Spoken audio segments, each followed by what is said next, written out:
Last week we went over the morality, basically the concept of morality, where it comes from, where science says it comes from, which they don't have an answer for, and then where we say it comes from. And then before that, we went through science and how as far as science is concerned, we have to have at least one miracle, if not a bunch more. And how when we combine those two, we come to the conclusion that we pretty much, there has to be a God. it's the most logical, most supported evidence is that there was a creator. You don't get you don't get life from non-life. You don't get nothing. You don't take nothing and get something. There's always got to be a precursor, and we believe that that's God. So this week what we're doing is we're going to look at why we believe it's the Christian God, why we believe it in Jesus, God, the Holy Spirit. So we'll jump into a little bit of differences between religions themselves. So we'll go over the main ones, Christianity, Judaism, Islam, Buddhism, Hinduism. I'm not going to go super deep into them because I could talk for hours about each one, and that would be incredibly boring. So we'll just high level those and say, okay, these are the differences between the things as far as just like a feasibility standpoint is concerned.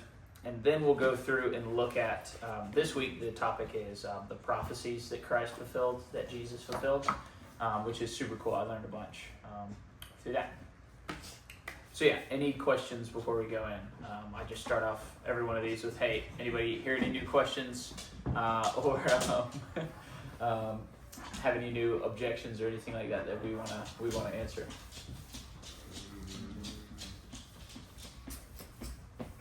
All good if not. We don't need to make any up. I'm just saying. You start writing stuff down. Yeah, if you ever come across one, you're like, I don't know how to answer that. That's a question I've always wondered the answer to. We'll kind of write it down and look at it. But yeah, we'll jump in. So we've established there's God. How do we know which one? Why do Christians choose Jesus? Over the next few weeks, we'll be highlighting the uniqueness and reliability of the Christian revelation in Christ. And you guys have, okay, cool. Everyone's got the notes. So brief review, we already went through that. So this week's core points, we're going to go revelation versus speculation. We're going to look at other religions. All the other religions in the world are man reaching for God. It's something we have to attain. It's something we have to go after. Whereas Christianity, God actually reaches for man. God searches you out. It says it multiple times in the Bible that God is actively searching you out and wants to bring you closer to him. And then 2, fulfilled prophecy. So Isaiah 53, Micah 5:2, Psalm 22. There's a bunch. But these are prophecies that are written in the Old Testament centuries before Jesus was born. And we're going to go over, we've got 8 that we're going to dive into as far as just a statistical standpoint. There's a book that, I forgot his name, Stoner wrote. It's on 8 prophecies that Jesus fulfilled and kind of went through the statistics behind that. But I did a little more research and found there to be about 20 that are historically provable, that you don't have to have any basis in Christianity. It's just like, he was a Jew. Okay, cool. You can prove that. He lived. Here's the history. Here's the genealogy. Okay, he was born of David. You can prove that. All that kind of stuff. So that'll be pretty cool. But yeah, so starting off, we'll just do some questions and answers. You guys can feel free to chime in. So the first one is, why does it matter who God is if we already believe in a God? So why does it matter that we need to figure out which God? Why is it not enough to just say, like, okay, there's a God, cool. We want to know what we believe in, right? Mm-hmm. Yeah, exactly. All gods, like we'll go through, usually say, not all of them, the main ones, at least Islam, Judaism, and Christianity, the main 3 like God-fearing religions, say like, hey, have no other God except for me. So that's why it's important, because the 3 of the main ones say like, hey, just me. So we got to figure it out, unless we're Hindu or Buddhist, and then we'll kind of get into it. So yeah, we need to figure out, okay, what makes the most sense, because all of them can't make sense. They all make truth claims. They all say, hey, we're right, they're wrong. This is the way. This is not the way. Next one is, why do we need evidence? Why shouldn't we just have blind faith? After all, the Bible calls us to be faithful. Why should we just believe whatever we hear? This is the question. You know, now that I think about it, I don't think I ever really. I mean, I questioned for example, I grew up Catholic, and I questioned that, but I never questioned Christianity. You know what I mean? I mean, obviously, like anyone, you have those like weird moments where Yeah. you're by yourself, and I'm like, how is any of this possible? Yeah. Like type thing, but Yeah, I feel like it's just normal because like we live in the South and like there's churches everywhere. I never really went to church with my family as a kid, so I kind of like started getting into. I guess I never really even myself, but- needed evidence. I think my parents just told me, Yeah. and I just was like, Yeah. that adds up. We're just saying, why is it important? I mean, from an empirical standpoint. I mean, Oh, just saying yeah. like, okay, why shouldn't you? Um, Because you could have just grown up Buddhist. I mean, or That's true. Hindu. I mean, why is it important? Because you've lived it. You've lived evidence. You've seen it. You've been preached it your whole life, and that's all of these reasons kind of accumulate on why you believe what you believe. You don't just believe something because your parents believed it. Sometimes you do in the beginning, but now that as you're an adult, you think for yourself. And you choose to continue believing what your parents believed. They introduced you to it, but it's up to you to basically further that. So the reason we need evidence is so that we're not ignorant. We're not just saying, yeah, whatever. Yeah, my dad said it was cool, so I'm going to do that. Because if we do that, I mean, it's just... I mean, I would have still been Catholic. Yeah. if that was the Yeah. And you just evolve. I mean, we can't take everything that everyone around us says at face value and just be like, yep, that sounds right. I mean, that's insane.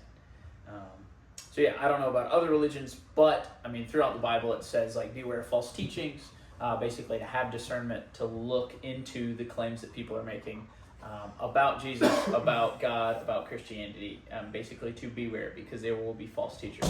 So from a Christian point of view, it's like the Bible itself says to question things. It doesn't say to just blindly believe everything. And we'll actually get into that. So,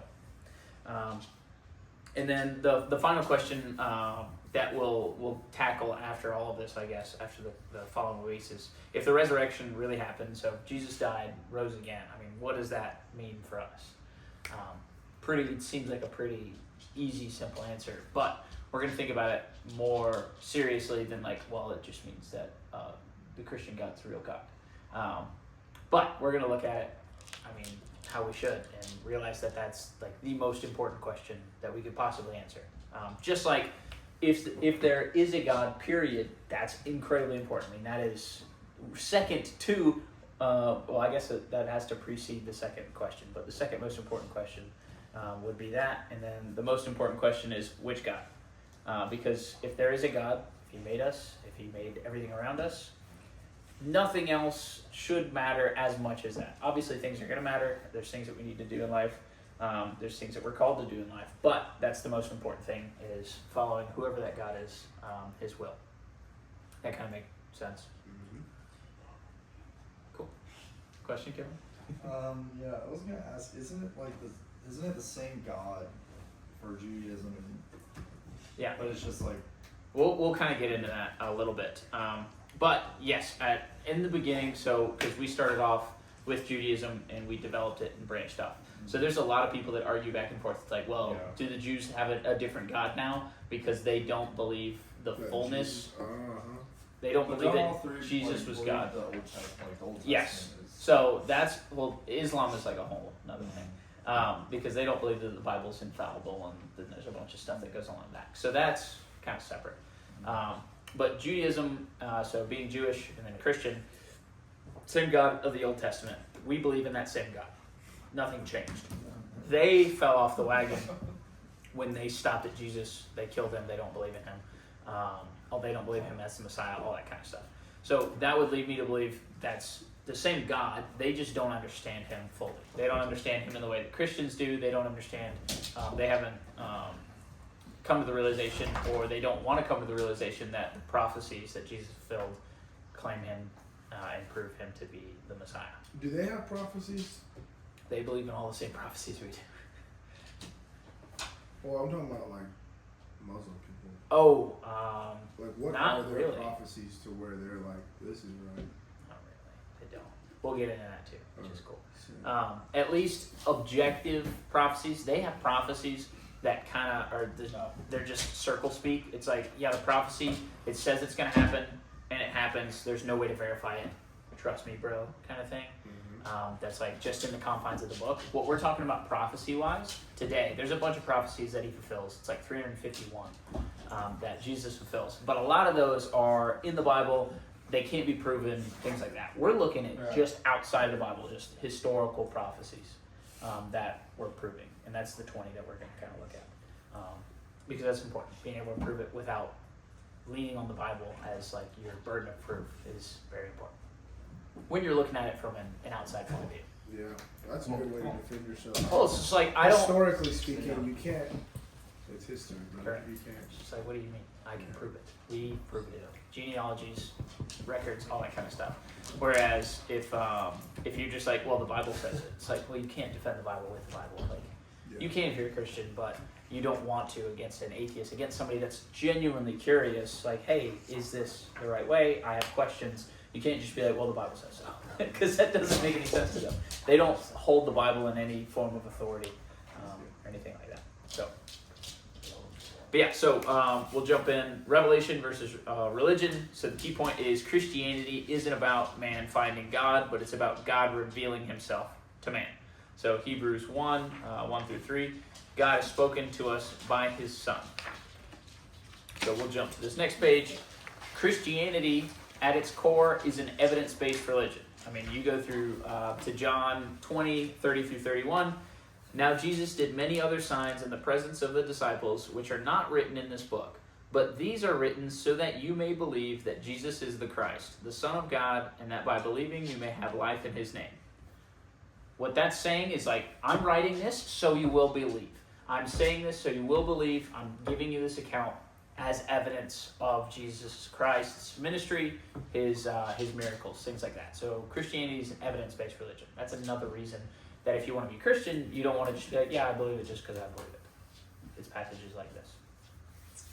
And then oftentimes we forget that the Bible wasn't written originally as a giant conglomeration of books. Like, all the writers didn't just get together and like, hey, we're going to write a book. You've got Genesis through Leviticus. I'm going to get Matthew, Mark, Luke, and John.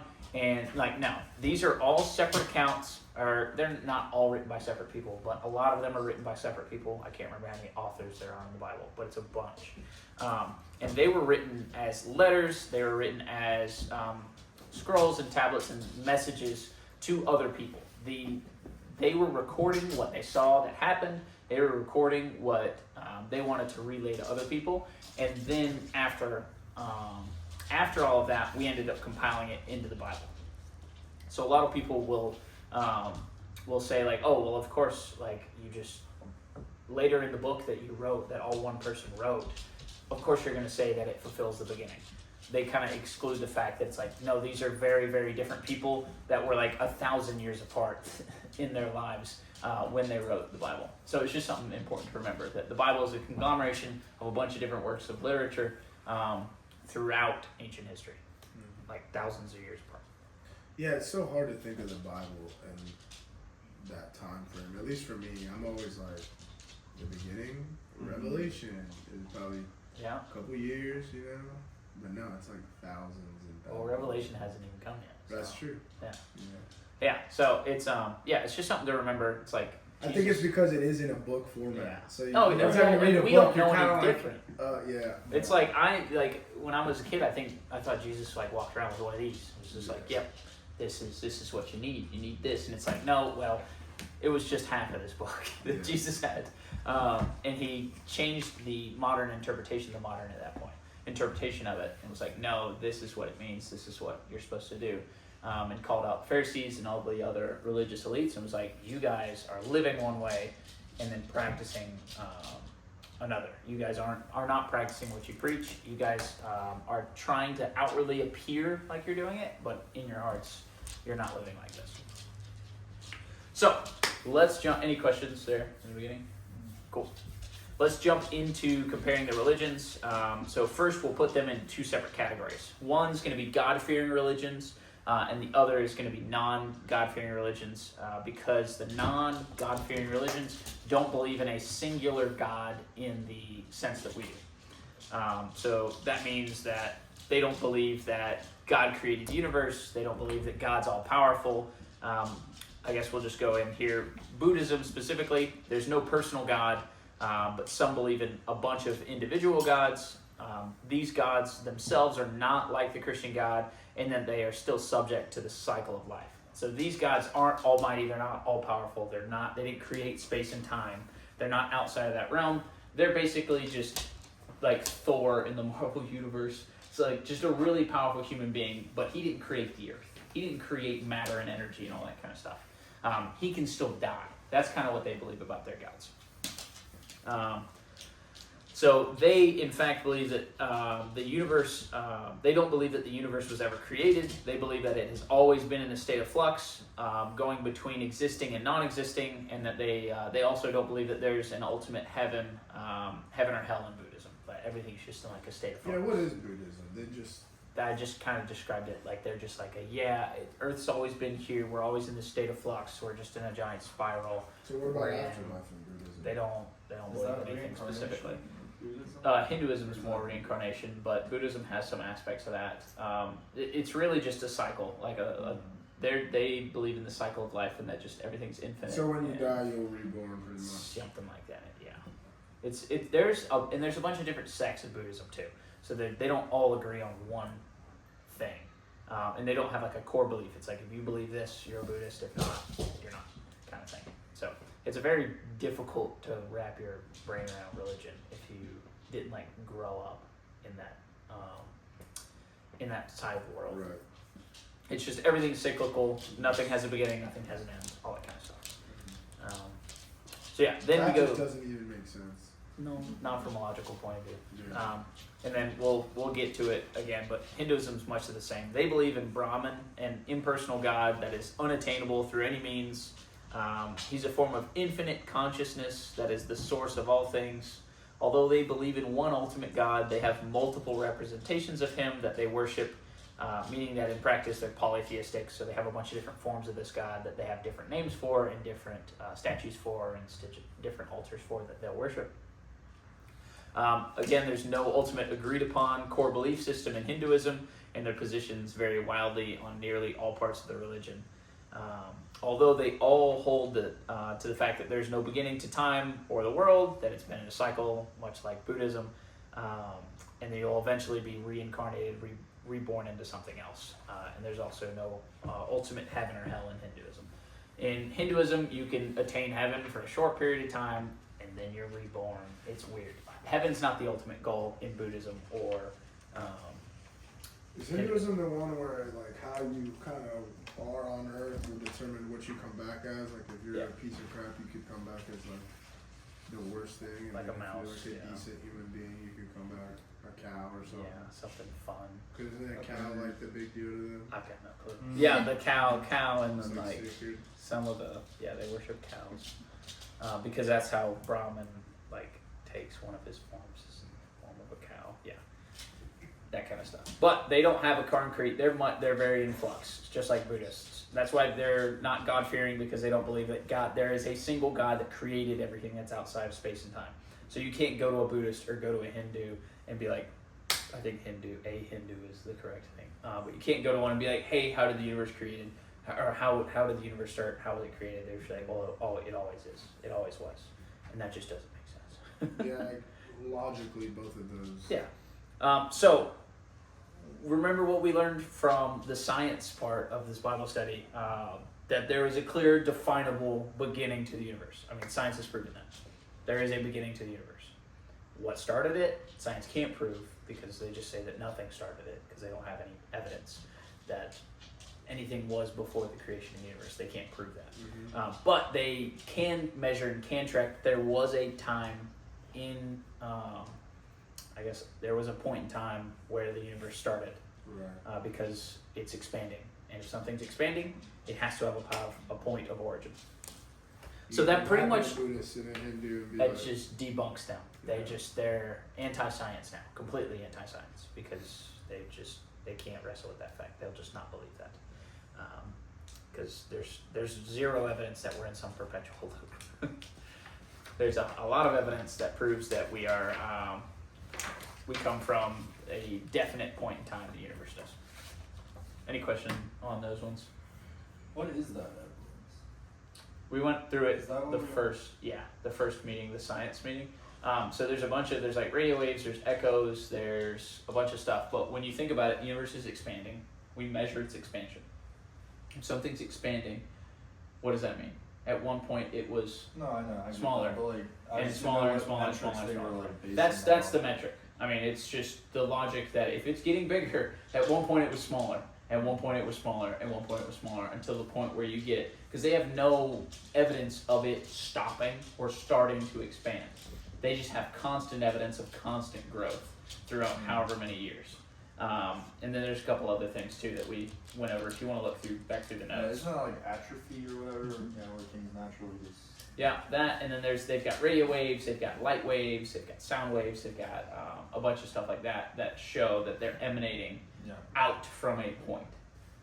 So that's just scientific facts that the universe did have a beginning.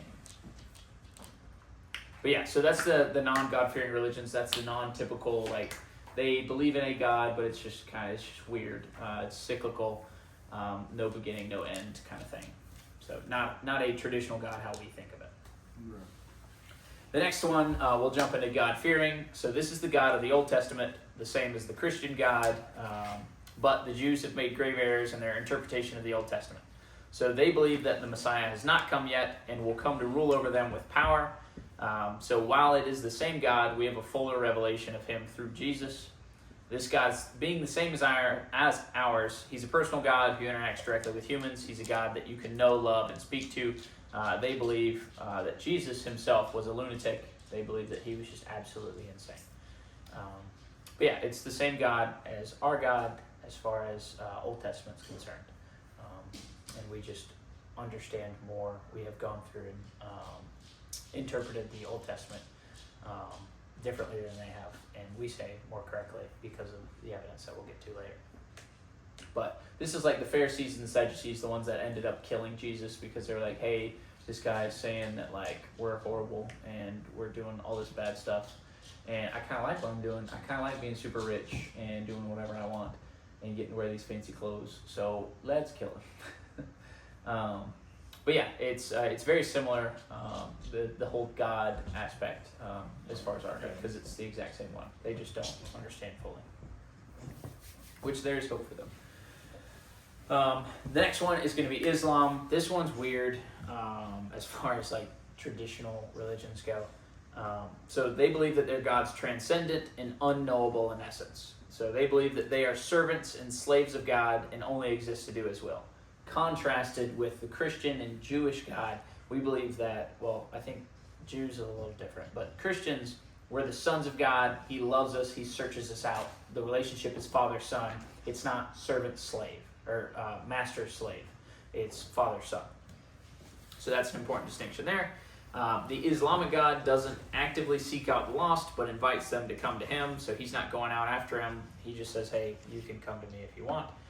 Please come to me, but I'm not going to go get you. I'm not going to pull you out of. I'm not gonna force you. Yeah, whatever. Not even force you, because the Christian God doesn't force you. But our God will go and say, hey, he'll make himself evident, kind of thing. Whereas Islamic God, it's like, no, you have to come to me. So he's never going to pull you out of anything. Ultimately, on the day of judgment, your life is weighed on the scales of justice. If you've done more good than wrong, you're granted into heaven. Upon entry, the men will be given beautiful women to do whatever they want to with, while their wives and other women will be assigned as companions to the men. Men can have as many wives here on earth, and the women all have less rights than men. They're generally viewed as lesser in Islamic culture. The Muslims believe that Jesus never died and that he was never even crucified. They believe that a stand-in was provided, like a fake Jesus was actually crucified and the real Jesus was never killed. And then Muhammad, their prophet, married a 6-year-old. They believe that the earth is flat, and the Quran, which is like their holy book, contradicts itself between 30 and 100 times, and that's just within the book itself. So, I don't know much about Islam, obviously, but you know how Jesus can be, it's like scientifically proven that he roamed the earth. Like even if you don't believe he's God, like Yeah. roamed He was the a earth, human he was being, human yes. being, right? Was Muhammad? Is it been Yep. proven? So he was a proven Yeah. human as well.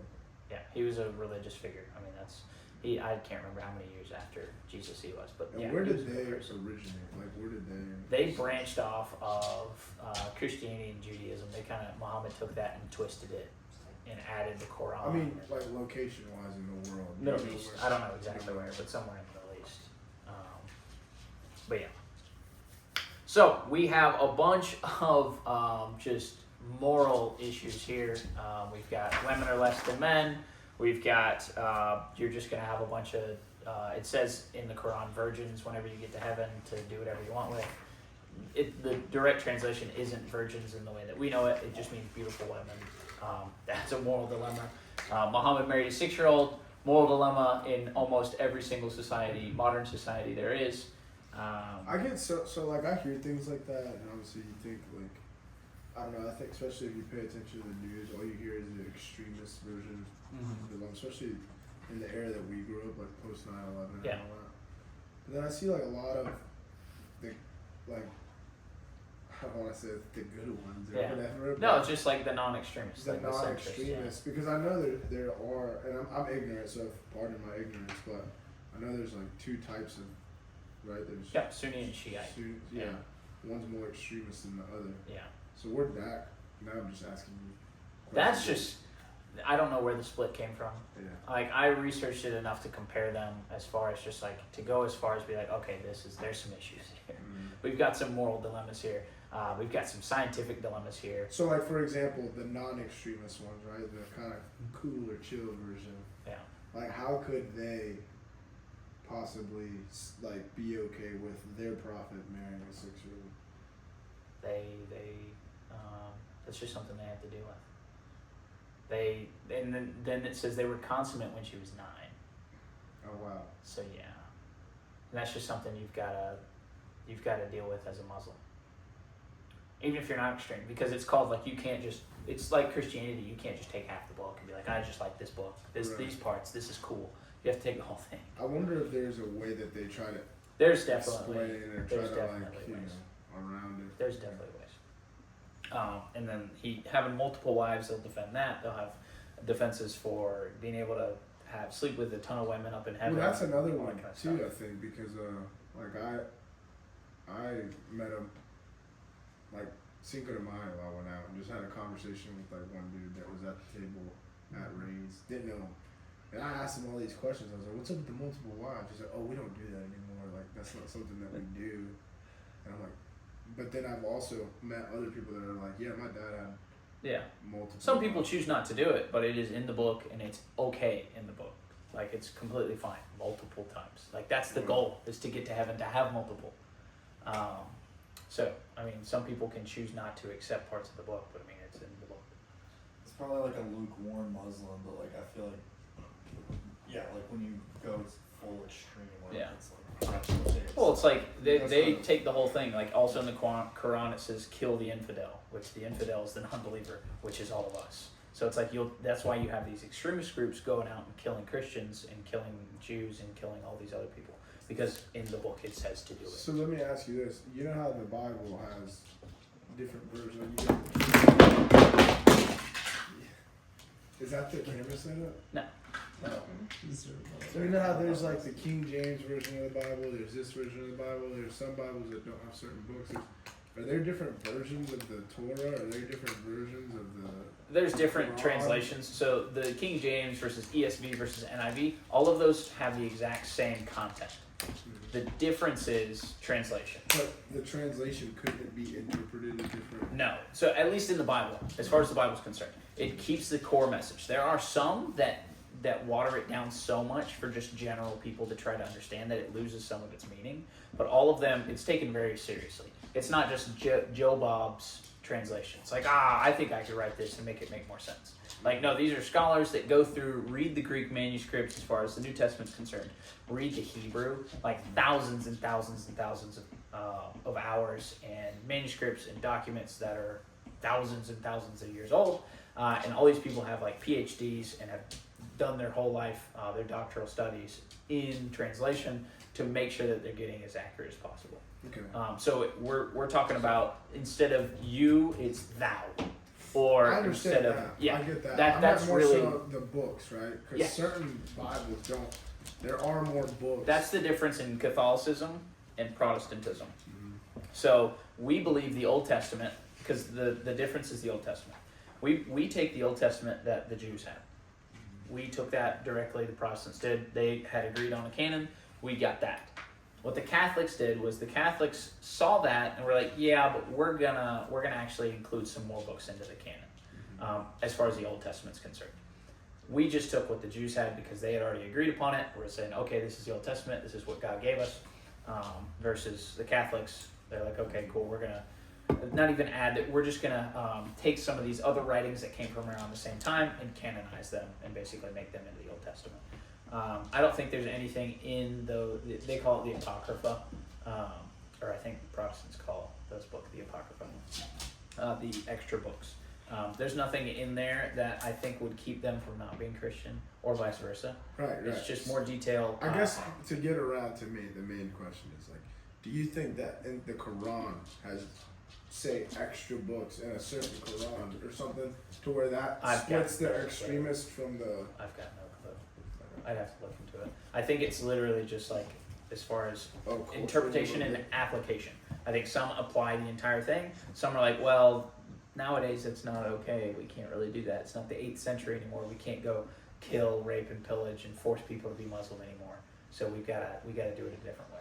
So a lot of it's just application versus instead of interpretation. Mm-hmm. Instead of they added a book that says, actually we're not gonna do that stuff anymore. I don't think they added anything to that because they believe, just like Christians, like you start tampering with the Word of God, I mean, it's blasphemy. You can't do that. So yeah, I could look into it and let you know that. But yeah, so another thing that all of these religions have in common is that they, other than Christianity, is that they're all merit-based. So you have to go through your life doing more good than bad to get to the point where your good outweighs your bad. You must earn your way to heaven. You can never know if you're going to heaven until the day of judgment, until your sins and your good deeds are weighed on the scale. You will never know, unless you're a Christian. So same thing, Judaism, you have sacrifices, you have atonement, you have all of that. Before Jesus came, died, was the ultimate sacrifice. You've literally got the scales of judgment, justice in Islam. Based on how you live your life in Buddhism and Hinduism, you're going to be reincarnated into a cow or a flower or a dog, those kinds of things. So where Christianity is different is that all you have to do to enter heaven is to accept Christ. We place our faith in him, we're granted entrance to heaven. Our actions, while incredibly important, do not dictate our salvation. So we don't live like Christians and follow the Bible to earn our salvation. We do so because we have our salvation. You get that? Yes. We don't do it to get to heaven. We do it because we are going to heaven. Because we are Christians, so we follow what the Bible says. We don't follow what the Bible says so we can be Christians, other than the part that it says just believe. So that's kind of the whole merit-based versus non-merit-based. Because we understand as Christians, we could never be as perfect as God. He created everything. He created free will. He created right and wrong. We're humans. We're fallible. We're going to mess up. We're going to sin. So he understands that, and that's one of the many reasons that that's the main reason he sent Jesus down to die for us, to forgive us of our sins. And that's the difference between all these other religions and Christianity. It's it's incredibly radical as far as world religions go. So we have a very loving God. We have a just God. We have one that knew we were tasked with the impossible, and because of this, he limited himself. He limited his infinite power and knowledge and wisdom into human form to come down and die for us when he did not have to. But he did that out of love. So we know justice. We have a moral feeling of right and wrong. We say that's wrong, that's right. Marrying a 6-year-old's wrong. Waiting for marriage to have sex is good. This is holy. This is what we should do. We know that that's right because we were created by the ultimate being and ultimate God who is justice embodied. So our God searches us out, is knowable, relational, and personal.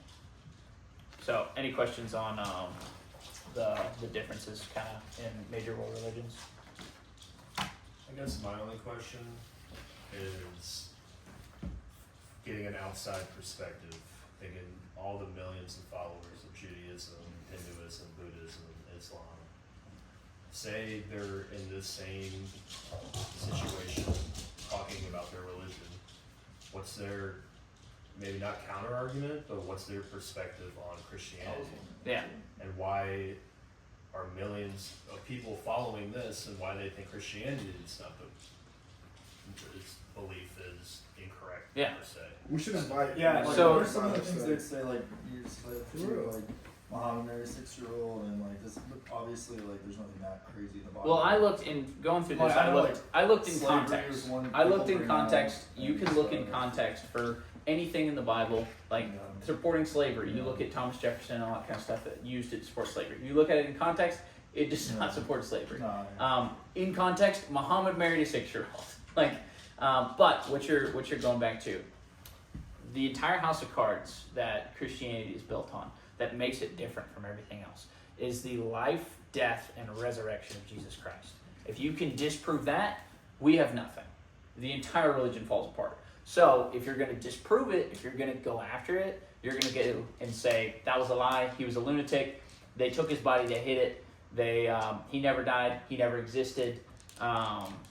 I mean, you there's can't do that. He never existed because that's historically. you can't do that anymore because it's historically proven that he lived. He was on Earth. We have more evidence. We have more records of it than pretty much anybody in that era, or not pretty much, literally anybody in that era that ever lived. Even the emperor of Rome, which is Tiberius, which we have And more Jesus evidence that is Jesus like lived. the connect. I mean, they're all connected through Jesus. Like, Kind of. Yeah. kind of. You get what I'm trying to say? There- Though, like they're all like he Jews plays- acknowledge yeah. Jesus.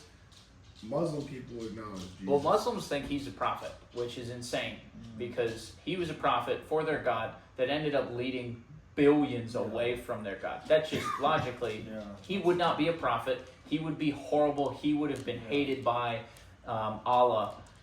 He would have been struck down if this that was the defies true that God. logic. Well, that's the main reason. But what they usually go after is like they just try to disprove the resurrection of Jesus Christ, which we're getting to. We're gonna start proving that as the weeks go on. I just can't tackle everything right now because we'll Wow. be here for 8 hours. You gotta get it. Hey, I do it, but y'all get real No, I get tired. it, dude. It's hard. Y'all get real sleepy. No, well, that's why we're just breaking it up into weeks. So we're going.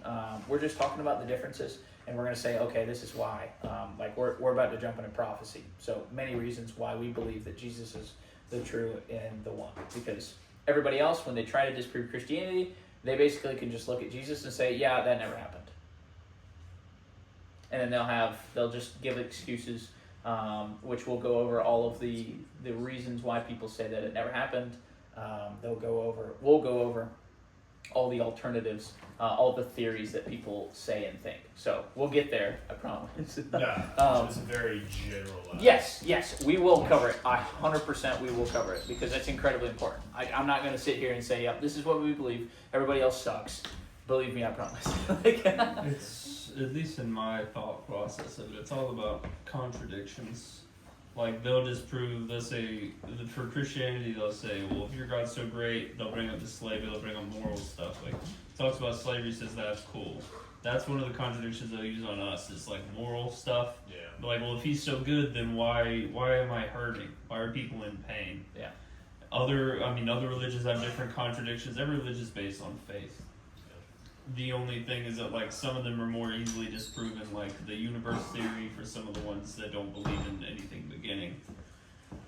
Even the Judaism one is still, it's more similar to Christianity because the only thing the main difference is the whole Jesus was a lunatic on their side versus our side, whereas we have, prophecies and everything that added proof, but it's still technically a faith thing. But it's really just, at least that's the way I'm thinking of it in terms of everyone's trying to point out each other's contradictions, I guess. Yeah. Whereas for ours, they haven't found anything concrete that's like, well, this makes no sense. Because, if you believe in the Christian God, then everything that happens and has happened makes sense. But Because we can account for everything. Everything's Mhm. accounted for in Christianity. Nothing's like we don't believe in a flat Earth, which can be proven by sending a camera and a balloon up, which that just kind of X's out Yeah. Islam right there, just with a camera and a balloon. Actually, like, Pretty that's easy to compare flat earthers. morals, science, and then comes down to just individual faith. Well, and then we've got a lot of history. Like I said, in the next 2 weeks, we're going to go over a lot. Like, I don't want to just rail off a bunch of stuff because I'm not fully prepared to talk about everything. But they're and I'm excited for like the weeks that are coming up ahead. So I don't want to sit here and talk for 30 minutes about stuff we'll go over next week. But a lot of it is C.S. Lewis has a theory. It's called like the triune theory or something like that. It's like Jesus was either a lunatic, a liar, or Lord. So I think I mentioned that last week. I'm gonna read that at the beach next week. Yeah, It's my beach book. dude, it's great. Mere Christianity is great. Alright. But that's not in that book, I don't think. I think he has a separate book that goes over that. But the thing about Jesus is, okay, cool. He could have been insane. He could have been an absolute nut job. He leads all these people away. It's the greatest con job of all time. He's just this horrible person. So now you have all of his followers, all the disciples, who watch this guy die. They're like, dang, he's dead. The guy that we believed in died. I don't know if we believe this anymore. Then 3 days later, they all claim to have seen him rise from the dead. Not actually rise from the dead, risen from the dead. Along with 500 other people, they all saw him rise. And then immediately they go out and start prophesying. They go out and start preaching the word of God. Every single one of them, except for one of them, was tortured, beaten, absolutely just desecrated and murdered because of their belief. So the problem, witness too is like, dude, that's if it was like, I don't know. what that's from is Paul is writing to a church in Corinth that says, hey, if you don't believe me that I've seen Jesus risen, there are 500 people here that you can come ask. There's not a name. I use that because it's obviously important. But what's most important is the disciples, because the disciples saw him, they saw him die, and then if he didn't rise, if they just fabricated it, they wouldn't then go out, be tortured, beaten, and then killed for something they know is a lie. People, correct. People die for things they think are true. They don't die for things that they know to be false. That's insane, and especially not all of them. So that comes with just a ton of weight on it right there.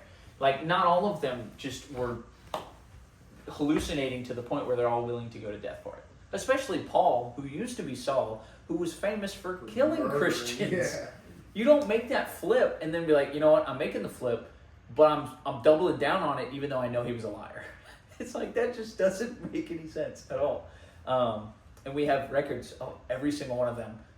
Peter was crucified upside down. A lot of them were stoned, beaten, flogged. I mean, before they were killed. I mean, just absolutely tortured everywhere they went, jailed, all that kind of stuff. So yeah, you don't do that if what you are, what you're standing up for, you know to be false. So, or if you just assume it to be right. So all these people truly did see a risen Jesus, and we have historical evidence that they were all murdered brutally by either the government or just people that they were around or other cultures, because a lot of them spread out. So, but yeah, we'll get into stuff like that. I just wanted to kind of touch on that. So we'll jump into fulfilled prophecy here. This will be a little shorter, but it's pretty cool. I learned some stuff I didn't know. So Jesus fulfilled up to 351 specific prophecies written centuries before he lived. I say up to 351 because some of them are just debatable. Some are like, okay, that's a bit much, that's a stretch kind of thing. Or they're, hey, you have to be a Christian for this prophecy to have been fulfilled. You have to make some concessions, like the virgin birth. That's a prophecy that he fulfilled that only Christians can really believe, because it's like, well, we can't prove that. Like, if you're an atheist, if you're outside of the religion, you're like, well, we can't prove that she was virgin. Yeah, there are rumors. Yeah, there's a bunch of people that say she was a virgin, but she could have just been sleeping around secretly. We don't know that. So I don't really count that one, because you have to be a Christian. I count it, but I don't count it when I'm trying to argue or make a point in Christianity. So we're going to look at 8 specific, historically documented, hard to manipulate prophecies that Jesus fulfilled.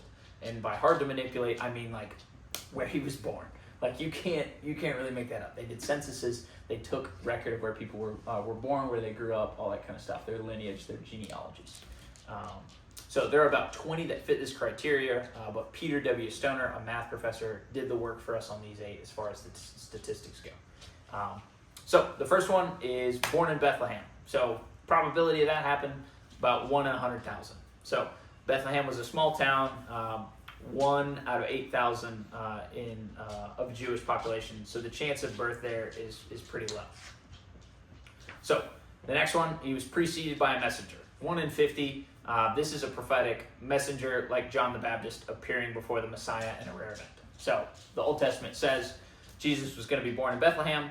He was. We have proof of that. Said he was going to be preceded by a messenger. He was John the Baptist. You can see that the estimated probability is much lower or much higher chance of happening because that's pretty vague, but it's still important because he was preceded by a messenger. So the next one is enters Jerusalem on a donkey, 1 in 10,000. A king or a ruler, a Messiah, somebody to have power, somebody that's God incarnate, entering on a horse or usually entered on a horse or a chariot, not a donkey.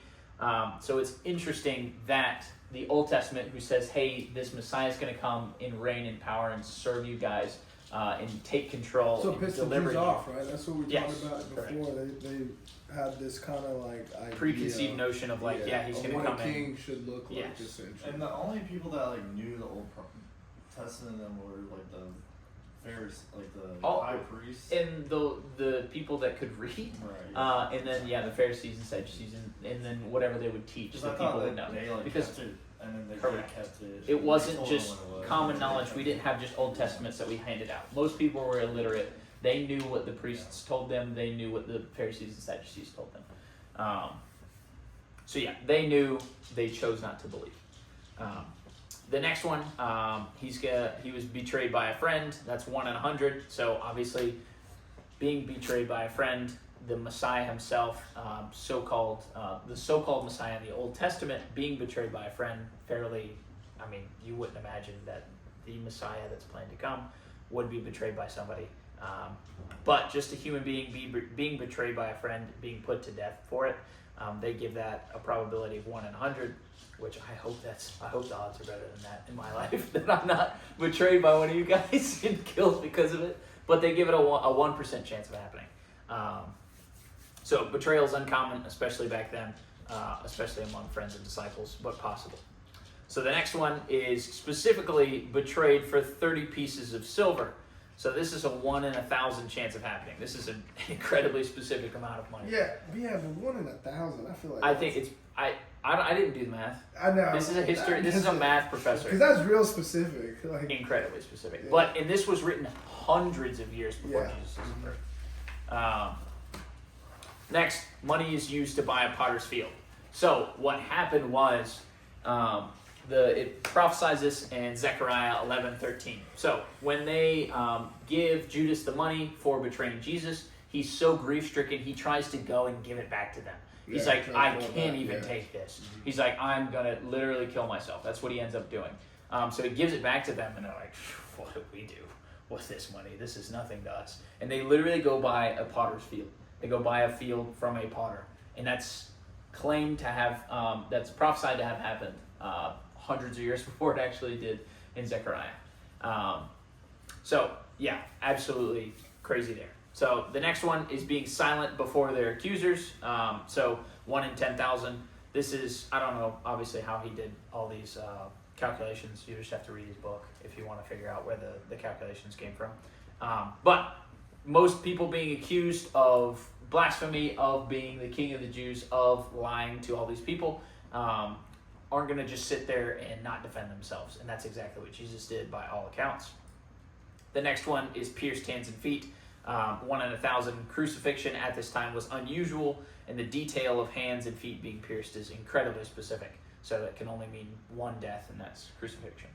So the statistical impossibility of one man fulfilling 8 of these prophecies is 1 in 10 to the 17th. So let alone the rest of them. So visualizing those odds, imagine a huge pile of silver dollars covering the entire state of Texas, 2 feet deep. Now put on a blindfold. I need you to pick me the That blue one. one. Yeah. Yeah, good luck with that. So, and that's just 8.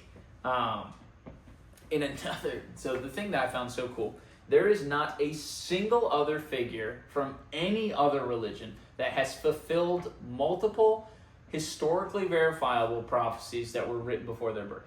There's not a single one that's even done 2 that are just completely independently verifiable, like genealogies, being born from David, being born in Bethlehem, all these kinds of things. There's not a single other religion that has a figure like that. Not a single one. Which is absolutely insane. I had no clue. And I Googled it and ChatGPT'd it, and I was like, there's gotta be, nope, there's not a single one. All the other prophecies that all these other religions revolve around, they're like, oh, Muhammad fulfilled these prophecies. They're circular prophecies. They say they're things like that can't be proven. It's like virgin birth, or he was assumed up into heaven, or just crazy things that you can't prove, that you would never say to somebody that doesn't believe. Right. It's like, oh, well, it's because the Bible says so. You just can't use that argument. These are like other people. You can involved. verify all of these things, which is just insane to me.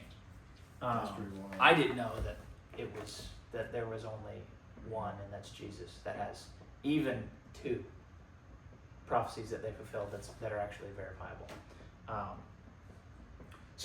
I mean, if all of this is true, why wouldn't, even just on this basis, why wouldn't you follow him? I mean, we've got more evidence. We've got these prophecies that not any other religious figure has.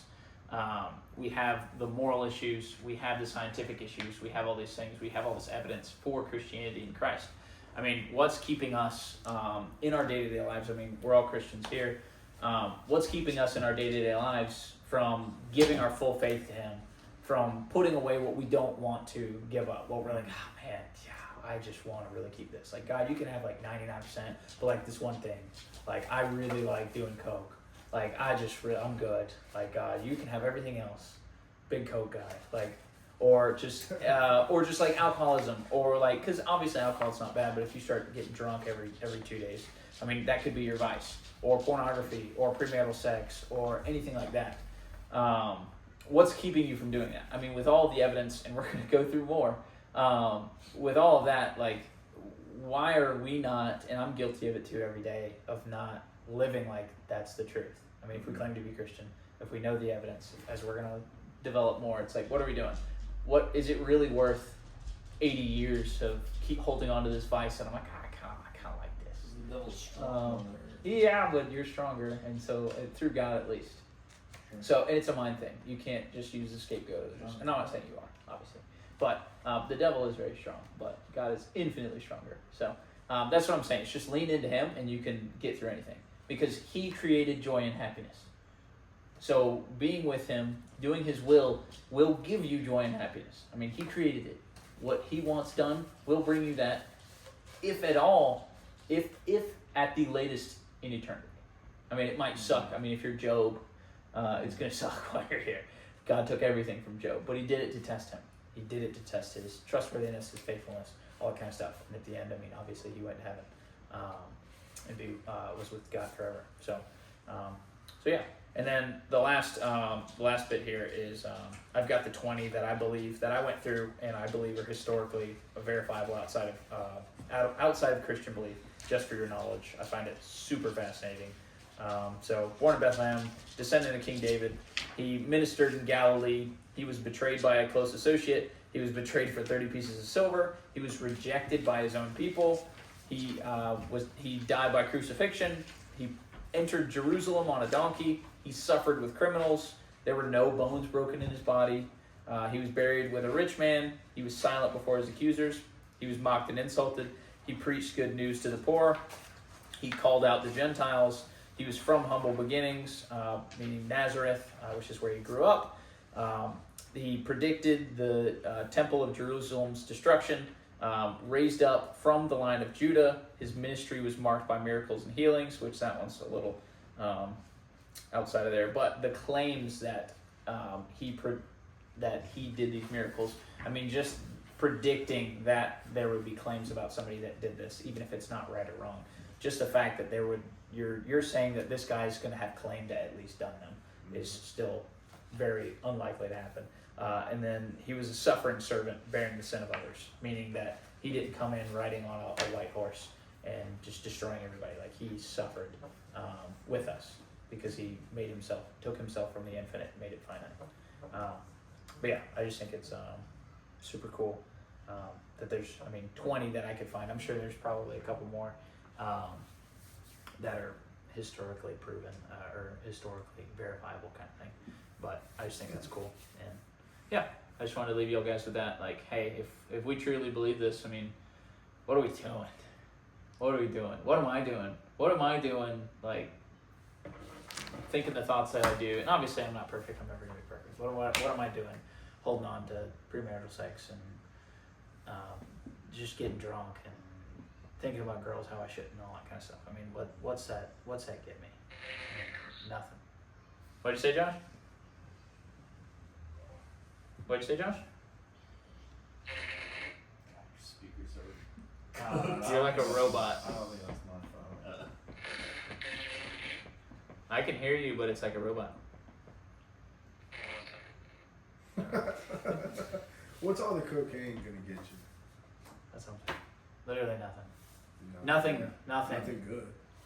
Nothing. Anything that's against God's will here on earth, if you are a Christian, is worth sacrificing a relationship with Him. Because I've gotten way more serious ever since we started doing the Bible study. Back in August. I've seen, and obviously this isn't like be a Christian, do good things because your life's gonna get better. But like I've never been happier. I've never been more fulfilled. I've never had more energy. I've never been happier.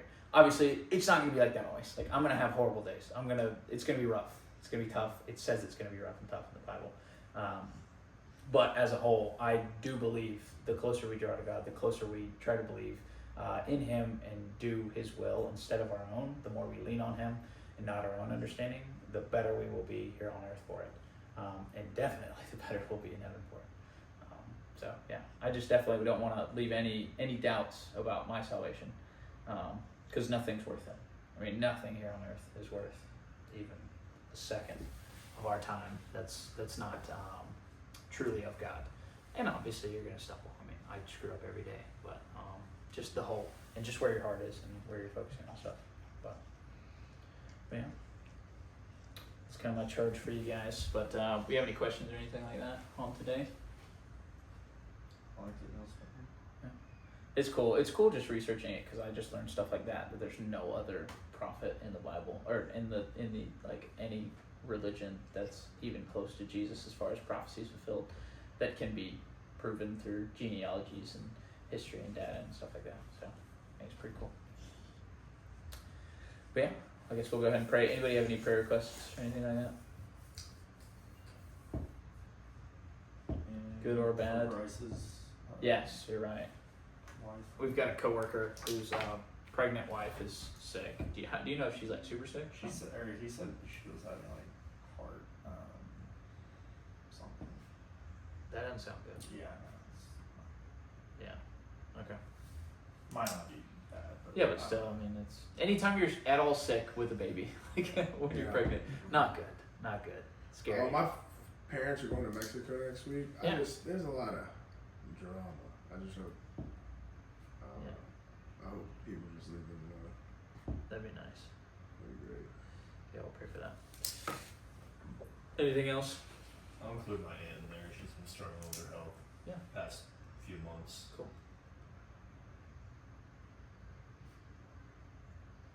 Cool. I guess on a good note, you can put Jeff.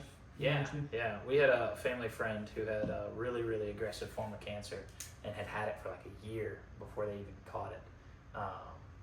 It just came back and it has not spread at all whatsoever in like the whole year, Cool story. Yeah. which is insane. Mhm. Like, should not happen. Like Yeah. the doctors were like, this is not. Is that the No. guy that's like over there sometimes? No, No, that's that's Gary. Gary. Gary. This is a guy that he works with Young. Right? Yeah, yeah. Jeff. Yeah. Yeah, so we've been just real worried because it's like if it would have came back and it was spreading, like he would die very quickly, kind of thing. So, yeah, that's, yeah, very, very thankful for that. So, yeah, we'll go ahead and pray and wrap up. Again, I thank you guys for coming.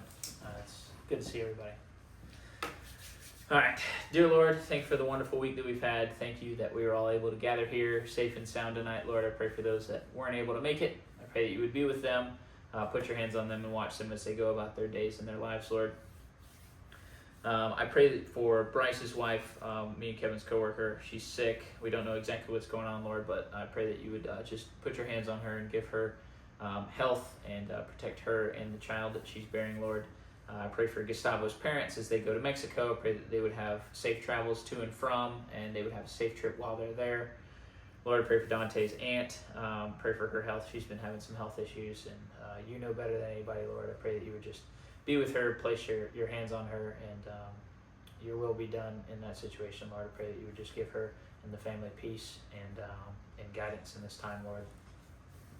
And I want to thank you for Jeff Van Dyke, Lord. He was just cleared of his cancer diagnosis, Lord. Thank you just so much for that. I know we've all been praying for him in the past couple weeks, Lord. Just thank you for delivering him from that. And thank you that he'll be around for many more years to see his children and grandchildren grow up, Lord. And again, I thank you for everybody that came here tonight. Thank you for giving these men and women just an interest in learning more about you, even if it is through me, Lord. Thank you for just instilling in them the importance that this brings, Lord. And I pray that you would just help me to continue to articulate what I need to as clearly as possible, Lord. And I pray that we all have safe travels home, Lord. And I pray that we would all gather here next week. And I pray. Amen. Heard that.